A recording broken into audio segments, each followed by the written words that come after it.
Penelope, talk me through the process of coming out of this.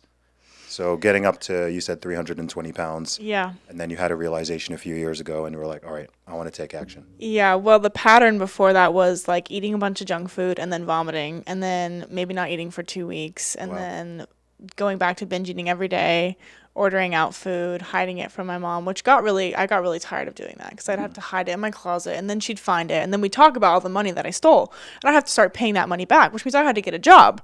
So then I got a job and I had to start paying it back. And I was like, gosh, like it's hard to work and be fat and to like also hate myself. Like these three things together suck. And I also don't feel good. Like now I'm like really feeling the side effects of like vomiting every weekend and then like, you know, starving myself on the weekdays. Like I have no energy. So it was a very toxic pattern I was putting myself through. And so it's like, okay, so now I need to get to the root cause of why I'm eating. Now, why am I binge eating all the time? Why am I doing this? Well, one, I hate my mom at the time. I hated her. So I wanted to rebel against her because, okay, so this is interesting. So she's so beautiful. She's so perfect. And She's looking at you like, my whole life, but this is the thing, my whole life, I was always a little overweight and I was always really struggling with that. Like literally at the age of 6, I like the huge bags of goldfish, like I ate a whole box at my friend's house. Like that's how young it started because all we had in our house was flax seeds and chia seeds. You know, that was like our home, which is great. I'm so grateful for you. Thank you for not giving me processed GMOs. But, you know, I really struggled as I got older because I wanted to rebel against her because she kind of hated herself. And I saw her look in the mirror and pick on herself and say like, oh, I'm kind of ugly or I don't look good today. And I was like, I hate the way I look because I hate the way I look. And you look amazing and you hate yourself even though you do yoga every day. And you tell me I'm pretty. How could I ever believe you? When you're telling me that I'm pretty, but you don't like yourself. You must think I'm really ugly and be lying to me if you don't think you're pretty and you think I'm pretty, because it just didn't make sense to me. And the more she hated herself, the more I hated myself. Not that it's her fault, but that was the pattern I followed as I grew up. And I was like, okay, well, I hate myself. There's nothing I can do. I didn't think at the time there was anything I could do to be a smaller, prettier version of myself. And I just never thought I was pretty. And I also had like a bad relationship with my father at the time. So I also hated him. So I never let him in my life to teach me anything or show me anything because I had this negative narrative about him. So once I started to realize like maybe I should spend time with my dad. Maybe he's not the worst person. Maybe I shouldn't let myself be Me Too'd. You know, maybe I should actually spend some time with him. And slowly I realized, okay, I can get out of this, but I have to work really hard on a bunch of different areas in my life. And it took me a lot of tears and a lot of blood, sweat, and tears to realize all of that. So the first step I took was actually the method when I was 11. I decided with my mom, I was like, Mom, why doesn't everyone just step it up?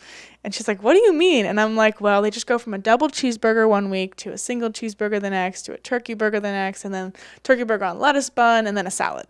And she's like, yeah, like that makes sense. Like that's a great idea. And I was like, yeah, because then, you know, I saw all the diets failing people and I was like, this just sucks. Like you shouldn't have to drink water for your life or eat salmon every day only to lose weight. And, you know, there should be some real way to sustainably lose weight. And so I ended up taking that advice from my younger self because I tried keto, I tried Weight Watchers, paleo, you know, I tried every diet. I tried HCG injections, which made me so sick.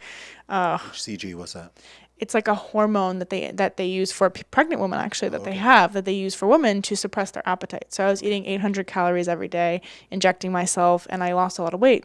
Then I gained it all back. Gotcha. So I'd always lose weight and then gain it all back because these weren't sustainable tools for weight loss. These were programs that want to benefit off of your money, but then don't actually want to help you because you always fail and want to go back. So I decided to go from Burger King, which is what I was eating every day. I had like 2 double cheese bacon burgers with 2 things of French fries and a milkshake. And I know, right? I couldn't believe I could down all that. That's crazy. It's a lot. And then I went to Chipotle. So I just started eating Chipotle burritos every week. And then slowly from Chipotle burritos, I went to a Chipotle bowl with rice. And then I eliminated the rice. And then the next thing you know, I'm eating, you know, tons of vegetables with chicken and beans. And like, I'm good now. Like I started actually slowly losing weight and I enjoyed it. Yeah. It wasn't miserable or torturous. And I just did 1 hour of exercise every day that I loved. That was fun. So I wasn't just on the treadmill for an hour. No, I was actually moving my emotions, which is very interesting because I saw all these workout programs and tried them, but they weren't fun. They was like, ugh, working out. But then I did these more emotional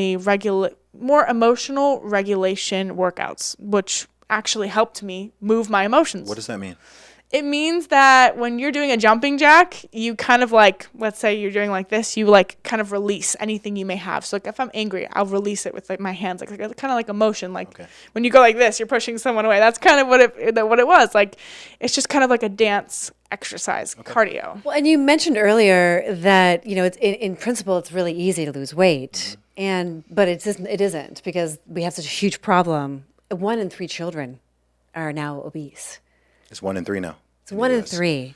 Like in 2028, they expect 43.5% of the population to be obese. Yeah. I mean, this is a real problem for insurance companies, for us. It's expensive. It's a problem. And so I think that the psychological and emotional regulation is a huge part of this equation that isn't really being addressed with just food and fitness. And so Penelope heard me with doing these crazy workouts. And it's really like intentional. Like you go in and you're like, okay, I had to be buttoned up for my work and my life, you know, but you know what? This conversation didn't complete. This didn't work out in business. This relationship failed. The life, you know, all the things that happen for all of us. Yeah. And then what do you do with those emotions? Well, people who are obese are usually eating them. They wear their heart on their sleeve and they're stuffing it down, and then they're obese. And so Penelope heard me in the morning. She's like, what is mom doing? Like, it was crazy. And then then she joined me. Like our first like really big breakthrough was just having dinner at the table. Yeah. Because she refused to eat my food. And I'm like a gourmet chef. Gourmet chef. Your food is amazing. I am still so sorry that I've rejected your food my whole life. And I'm like on my knees in the kitchen, like my own daughter won't eat my food. Like, what's wrong? You know, I could heal her.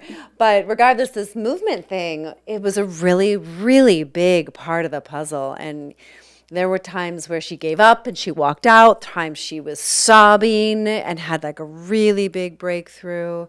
And so you bring your attention to it and you're really clear about what you're working with. Let the body take over because the body has the wisdom. The mind will lie to you all day.